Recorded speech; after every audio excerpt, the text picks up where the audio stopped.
When you're talking about the weather, you know, in this country, we're always surrounded by different types of weather. We're also surrounded by water.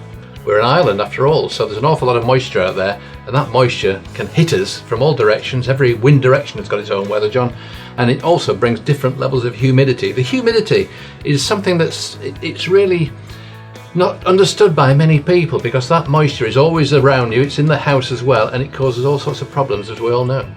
This could be the answer.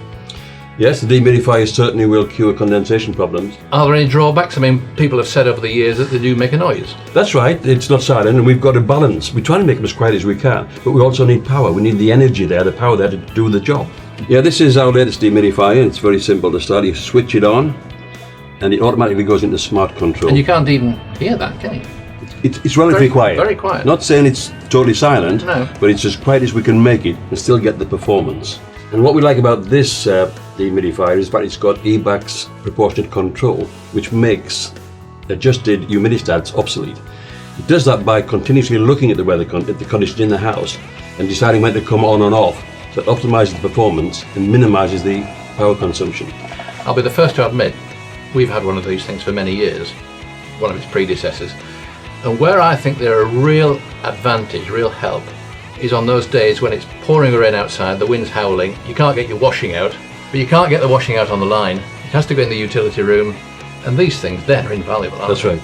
Because what we do every day, actually, not only just drying, washing, we put moisture in the air.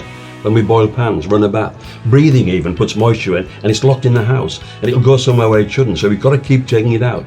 So it's got built-in fail-safe methods to make sure that it's running efficiently. That's right. It's not running when it doesn't need to be running. Saving power. So it could be that it knocks itself off at certain times of the day when it's dry enough. That's right. Whereas with a conventional humidistat, it will still continue to run even though it's done the work. So it's consuming electricity and not doing any benefit. This has gone off and saving power. This will save probably 25% of the energy compared to a traditional humidistat controlled dehumidifier. And where is the optimum place to put it in the house then? I think the best place is probably either at the bottom of the stairs or top of the stairs.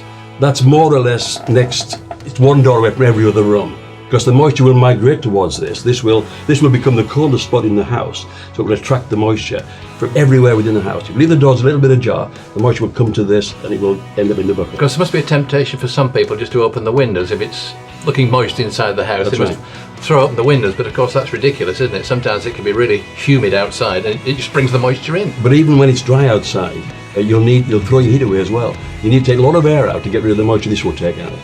A lot of air, and that's going to take heat with it as well, so that's really costing you. An alternative to reducing the dampness in the house, of course, is double glazing. Not most, but many people these days try and go for the double glazing option, but of course it is very expensive compared with a dehumidifier. Yes, but I don't think it's an alternative actually, because if the water can't condense on the single glazing, it's going somewhere else. So when you put the double glazing there, you may stop the condensation on the windows, that same moisture is going somewhere else. This will take it out.